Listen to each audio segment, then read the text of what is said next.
بسم اللہ الرحمن الرحیم۔ آج کا میرا ویڈیو ملکہ زبیدہ کا خواب اور مدینہ مکہ مکرمہ میں نہر زبیدہ کے بارے میں ہے۔ ملکہ زبیدہ ہارون الرشید کی بیوی کا خواب ہمارے اردو کتب میں مختلف عنوانات سے موجود ہے، جو ان میں سے ایک خواب یہ بھی بیان کیا جاتا ہے کہ ملکہ زبیدہ خواب دیکھ رہی ہے کہ مرد آ کر مجھ سے بدکاری کا مطالبہ کر رہے ہیں۔ دوسرا خواب یہ نقل کیا جاتا ہے کہ تمام مخلوقات حتیٰ کہ چرند پرند تک بھی بدکاری کا مطالبہ کر رہے ہیں۔ ان میں سے پہلا خواب زیادہ مشہور ہے۔ خواب کچھ یوں بیان کیا جاتا ہے کہ خلیفہ ہارون الرشید کی بیوی زبیدہ نے ایک خواب دیکھا جو بظاہر اچھا نہ تھا، جبکہ زبیدہ بڑی عابدہ، عالمہ، زاہدہ، نیک اور اللہ والی خاتون تھی۔ اس نے دیکھا کہ میں ایک چوراہے پر ہوں اور جو بھی شخص آ رہا ہے وہ مجھ سے گناہ کا ارتکاب کر کے جا رہا ہے۔ ایک عابدہ زاہدہ خاتون کے لیے ایسا خواب نظر آنا بڑا تکلیف دہ ہوتا ہے۔ چنانچہ جو ہی اس نے یہ خواب دیکھا تو سخت پریشان ہوئی اور اپنی خادمہ کو کہا کہ تم میرا نام لیے بغیر اس خواب کو اپنی طرف منسوب کر کے وقت کے مایہ ناز معبر علامہ ابن سیرین رحمۃ اللہ علیہ سے اس کی تعبیر پوچھو۔ زبیدہ نے اپنا نام بتانے سے اس لیے منع کیا کہ نہ معلوم اس قسم کے خواب کی کیا تعبیر ہو جو رسوائی کا سبب بن جائے۔ خادمہ حکم کے مطابق علامہ ابن سیرین رحمۃ اللہ علیہ کے پاس پہنچی اور عرض کیا کہ حضرت، میں نے اس قسم کا خواب دیکھا ہے، اس کی کیا تعبیر ہے؟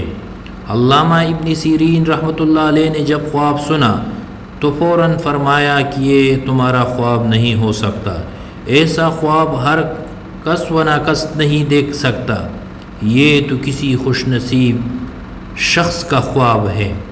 پہلے سچ بتا کہ کس نے یہ خواب دیکھا ہے، پھر تعبیر بتاؤں گا۔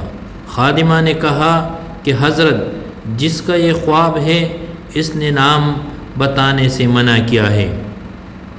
پھر حضرت علامہ ابن سیرین رحمۃ اللہ علیہ نے فرمایا کہ پہلے اس سے اجازت لو، ورنہ میں خواب کی تعبیر نہیں بتاؤں گا۔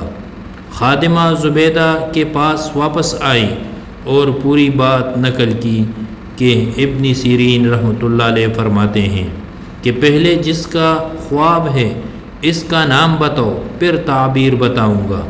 زبیدہ نے خادمہ سے کہا کہ اچھا، جا کر میرا نام بتا دو کہ زبیدہ نے یہ خواب دیکھا ہے۔ خادمہ دوبارہ علامہ ابن سیرین رحمۃ اللہ علیہ کے پاس پہنچی اور عرض کیا کہ یہ خواب زبیدہ نے دیکھا ہے۔ انہوں نے فرمایا کہ میں نے پہلے ہی کہا تھا کہ یہ کوئی عام خواب نہیں ہے، یہ کسی خوش قسمت کا خواب ہے، ہو سکتا ہے۔ اور پھر یہ تعبیر دی کہ اللہ تعالیٰ ملکہ زبیدہ کے ہاتھ سے ایسا صدقہ جاریہ قائم فرما دیں گے جس سے رہتی دنیا تک لوگوں کو فائدہ پہنچے گا۔ خادمہ نے زبیدہ کو جا کر جب خواب کی تعبیر بتائی تو زبیدہ نے فوراً اللہ تعالیٰ کا شکر ادا کیا کہ بظاہر خواب تو بڑا عجیب تھا، لیکن تعبیر بہت اچھی پائی۔ پھر چند سالوں کے بعد ہارون الرشید نے جب حج پر جانے کا ارادہ کیا تو ملکہ زبیدہ بھی ساتھ تھی۔ آج سے تقریباً 1200 سال پہلے ہارون الرشید کے زمانے میں مکہ مکرمہ میں پانی کی بے حد تنگی تھی اور حاجیوں کو پانی کی دستیابی میں خاصی مشقت کا سامنا کرنا پڑتا تھا۔ جب ہارون الرشید اور ملکہ زبیدہ مکہ مکرمہ پہنچے تو وہاں کے لوگوں نے ملکہ زبیدہ کے نرم دل ہونے کی وجہ سے ہارون الرشید کی بجائے ہارون الرشید کی بیوی ملکہ زبیدہ سے درخواست کی کہ مکہ مکرمہ میں پانی کی بہت تکلیف ہے، اگر آپ مناسب سمجھے تو یہاں بآسانی پانی ملنے کا کوئی انتظام کر دے۔ ملکہ زبیدہ یہ بات سمجھ گئی کہ یہ بہت اہم جگہ ہے جہاں دوسرے ملکوں سے بھی لوگ آتے رہتے ہیں، ان کو پانی کی قلت کا سامنا ہے، لہٰذا ان کی یہ تکلیف کسی بھی طرح دور ہونی چاہیے۔ ملکہ زبیدہ نے ہارون الرشید بادشاہ سے پہلے اجازت چاہی، جو اس کو جلد ہی مل گئی۔ اس وقت اسلام اپنے شباب پر تھا، اس وقت اسلام اپنے طاقت پر تھا، کافر طاقتیں مسلمانوں کے زیر نگیں تھی، مسلمان دنیا کے اندر غالب تھے اور ان کا ڈنکا بج رہا تھا۔ اس وقت ہر فن کے بڑے بڑے ماہرین مسلمانوں کے اندر موجود تھے۔ ملکہ زبیدہ نے پوری سلطنت کے اندر یہ اعلان کروا دیا کہ جہاں جہاں کوئی ماہر انجینئر ہے وہ سب مکہ مکرمہ آ جائے۔ اعلان ہوتے ہی تمام بڑے بڑے شہروں کے ماہرین جمع ہو گئے اور ماہرین کی ایک بڑی جماعت وہاں حاضر ہو گئی۔ ملکہ زبیدہ نے ان سب کو بلا کر یہ کہا کہ مجھے مکہ مکرمہ کے کونے کونے اور گلی گلی میں پانی چاہیے، کیسے آئے گا اور کہاں سے آئے گا یہ تمہارا کام ہے۔ سارے کے سارے انجینئرز سر جوڑ کر بیٹھ گئے۔ مختلف ممالک کے اپنے وقت کے ماہر انجینئروں نے منصوبے کی تکمیل کے لیے سروے کروایا۔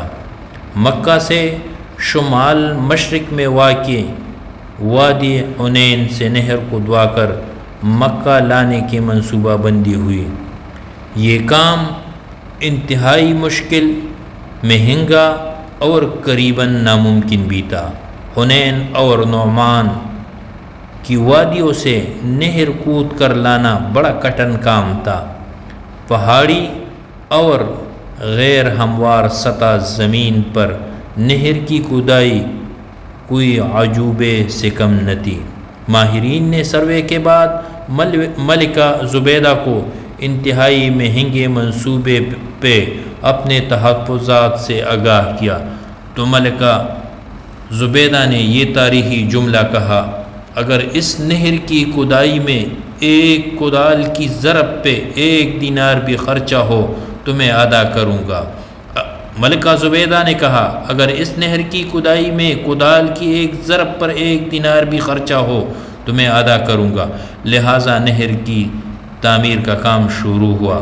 سب نے باہم مشورہ کر کے ایک نقشہ تیار کیا اور مکہ مکرمہ کے چاروں طرف نہر زبیدہ کا جال بچھا دیا۔ جہاں بھی کسی پہاڑی میں کوئی چشمہ جاری تھا یا نالی کی شکل میں پانی بہتا تھا، ان سب کو نہر کے اندر شامل کر لیا گیا۔ تقریباً 14 میل لمبی یہ نہر اس انداز سے تیار کی گئی کہ جگہ جگہ ایسے ٹینک بنائے گئے تاکہ اگر کوئی شہر کے باہر ہو تو ڈھکن اٹھا کر ان ذخیروں سے پانی حاصل کر سکے۔ جب نہر زبیدہ تیار ہو گئی تو وہ انجینئرز جو اس پورے منصوبے کا ذمہ دار تھا، اس نے حساب و کتاب کی فائل تیار کر کے بغداد حاضری دی اور ملکہ زبیدہ کے محل میں پہنچا۔ ملکہ زبیدہ اس وقت دریائے دجلہ کے کنارے تفریح کر رہی تھی۔ اس نے اطلاع دی کہ مکہ مکرمہ سے نہر زبیدہ کا حساب لے کر انجینئر حاضر ہوا ہے۔ زبیدہ نے اسی وقت انجینئر کو طلب کر لیا۔ اس نے فائل پیش کی اور عرض کیا کہ ملکہ صاحبہ، یہ نہر زبیدہ کے منصوبے کی تکمیل کے حساب و کتاب کی فائل ہے۔ آپ نے جو حکم دیا تھا وہ میں نے پورا کر دیا۔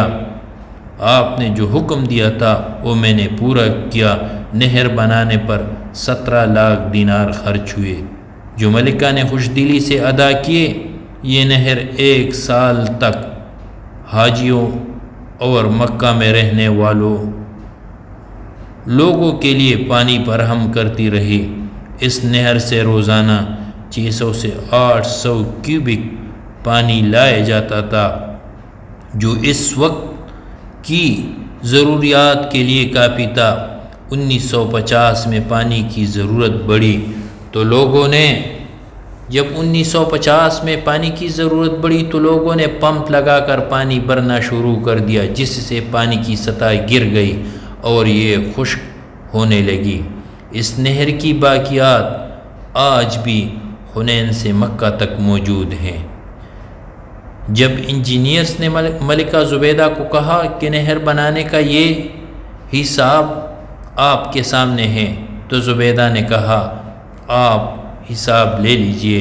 پھر زبیدہ نے وہ فائل لی، اس پر دستخط کیے اور اس کو درمیان سے چاک کر کے دریائے دجلہ میں ڈال دیا اور وہ مشہور تاریخی جملہ کہا جو تاریخ میں آج بھی محفوظ ہے۔ ملکہ زبیدہ بولی ہم نے آخرت کے حساب کے لیے اس کا حساب چھوڑ دیا اور کہا کہ اگر ہماری طرف کوئی حساب نکلتا ہے تو لے لو، اور اگر ہمارا تمہاری طرف کچھ نکلتا ہے تو ہم نے معاف کیا ہے۔ کچھ لوگ اسے نہر زبیدہ کا نام دیتے ہیں جو درست نہیں، بلکہ اس کا نام تاریخ میں رداب زبیدہ ہے۔ مگر بہرحال جو بھی نام ہو، یہ منصوبہ، یہ کام اللہ تعالیٰ کو اتنا پسند اور اتنا پیارا لگا کہ یہ نہر زبیدہ کے نام سے ہی مشہور ہو گئی اور آج بھی اس کو دیکھا جا سکتا ہے۔ گو کہ اب یہ نہر خشک ہو چکی ہے، لیکن بطور تعمیراتی شاہکار اس کو آج بھی دیکھا جا سکتا ہے۔ اور رہی ملکہ زبیدہ کی خواب کی صحت کی حیثیت کہ کس طرح تک ٹھیک ہے، چونکہ یہ واقعات دور نبوی اور دور صحابہ کرام کے بعد کے ہیں، لہٰذا سند کے قواعد اس پر لاگو نہیں ہوں گے۔ کتب میں ایسا لکھا ہے، لیکن اگر تاریخی اعتبار سے دیکھا جائے تو یہ خواب والا واقعہ درست معلوم نہیں ہوتا۔ اس کی وجہ کیا ہے؟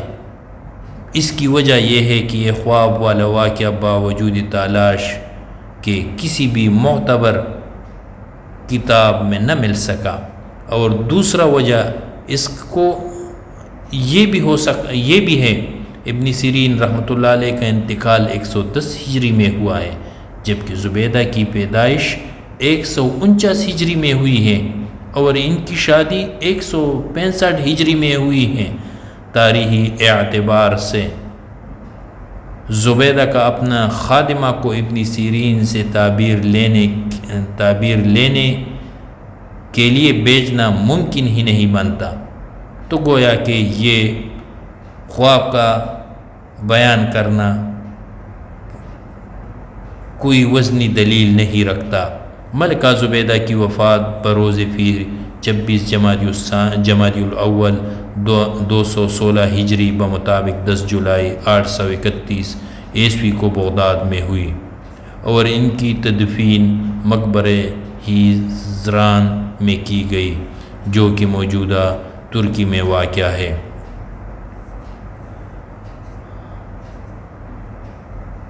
ویڈیو پورا دیکھنے کا شکریہ، اور اگر ویڈیو پسند آیا ہو تو چینل کو ضرور سبسکرائب کریں اور اپنی قیمتی آراء کمنٹس میں ضرور لکھیں۔ ویڈیو دیکھنے کا بہت شکریہ۔